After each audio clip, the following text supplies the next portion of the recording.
From the News Channel 5 Network, this is the Takacs McGinnis Elder Care Law Hour.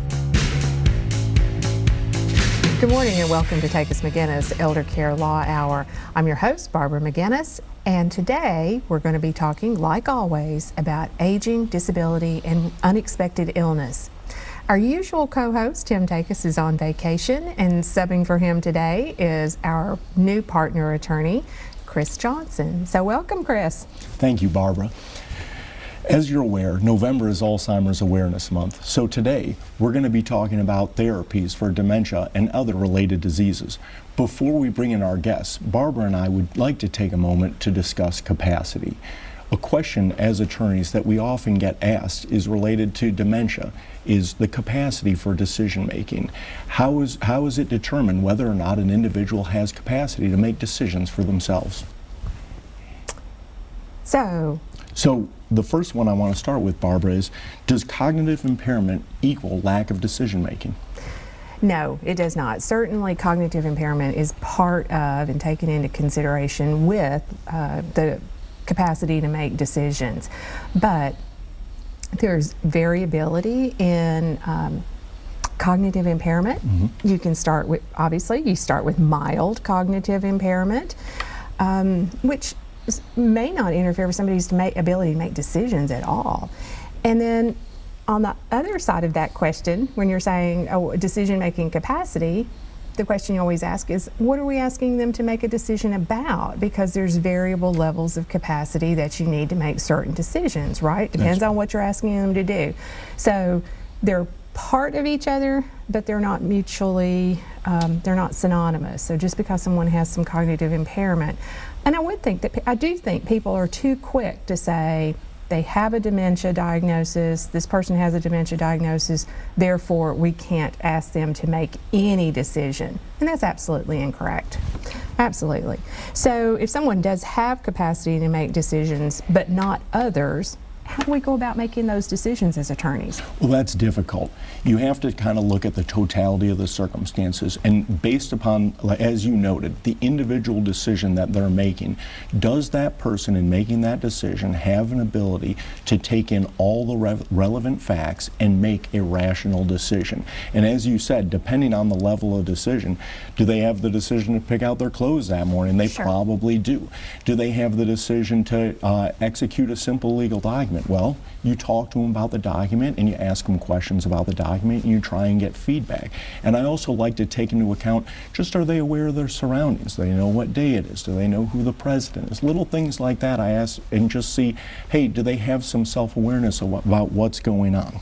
Do we use any particular assessment tools to help us make that decision as attorneys? Not really any specific assessment tools, and the reason is those are best left to the clinicians. And if you have a question where you get to the point that you're questioning their capacity so much that you think it's time to bring in an assessment tool, it's probably also time to bring in a professional.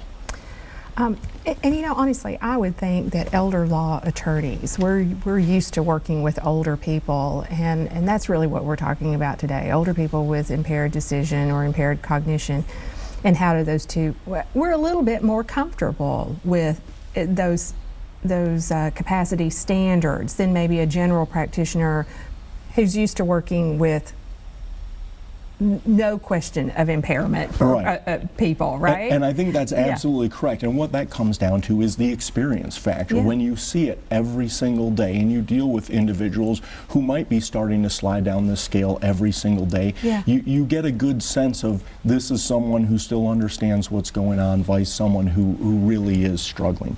And speaking of that, so who decides whether or not someone has capacity to make healthcare decisions for themselves? So healthcare decision questions, that's an informed consent process, and that would be the provider that's asking them to make, so the medical provider that's asking them to make a decision about healthcare. You know, when we have a healthcare power of attorney document, it says that the person remains in control until they're incapacitated. Again, I contend that capacity is variable depending on what we're asking them to do. Right. If it's, you know, Mr. Johnson, will you take this pill for your blood pressure? That's a lower, perhaps, level of capacity that you're going to have to understand I need to take this pill and I'm willing to take this pill for my blood pressure, versus, Mr. Johnson, will you consent to giving a kidney transplant to your brother? That's right. a little bit more involved sort of level of understanding what all those relevant factors are. So it's informed consent, and it would be the physician that's prescribing, or the practicing, the treating person. That's where it's really important to have a good healthcare power of attorney that does understand what your baseline values and wishes would be, how you historically have felt about certain treatment modalities, because there is a little bit of controversy assigned to some things like blood transfusions and dialysis treatment before you get involved with those things. But even the legal documents that we ask people to sign, different levels of capacity are required. So there's a different level of capacity for a power of attorney versus a will, right? That's right. So, and then the other thing that we have to take into consideration is they don't have to always remember their decision. They have to be able to make a good decision based on the facts at the time. So we're talking about moments of lucidity, that whole good day versus bad day thing, right? Have you ever been in those spots? Yes. Yeah. So, I guess that kind of leads into the very next question about variable capacity, and does it have to be sustainable day after day after day? It absolutely does, and the answer to that is no, it doesn't have to be sustainable day after day. We talk about people who have the sundown syndrome, where they tend to lose things at the end of the day. You want to catch them at the beginning of the day. And again, it's kind of going through not any formal assessment tool, but just in your interactions with them. Do they have a reasonable understanding of all the facts, and are they making a rational decision based upon that? Can they do that? And as your interactions with them, if today is what you said, like a proverbial good day, then that's absolutely correct. That's the right time to do that. And if they have a bad day, can you wait? Can you put off assigning until perhaps they have some lucidity back? Absolutely. In fact, that would be the right thing to do. You don't want to rush a document through because, well, we just really want to get this signed. You can't do that. You have to wait until they possess the requisite knowledge and understanding.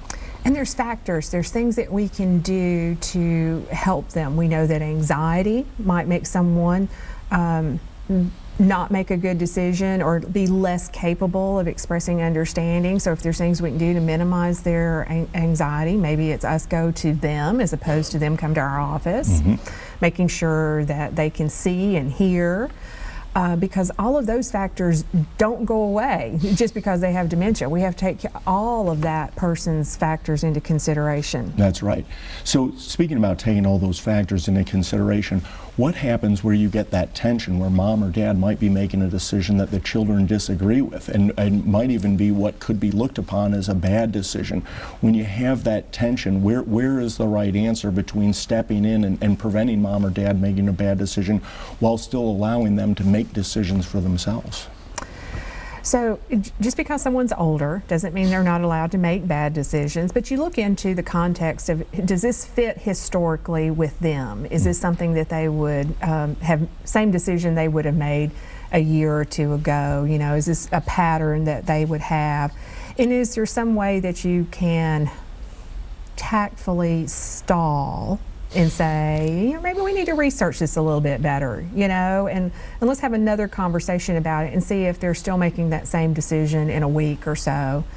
Maybe they don't need to buy that new car just right off, or the RV. Maybe we can stall those sorts of decisions out.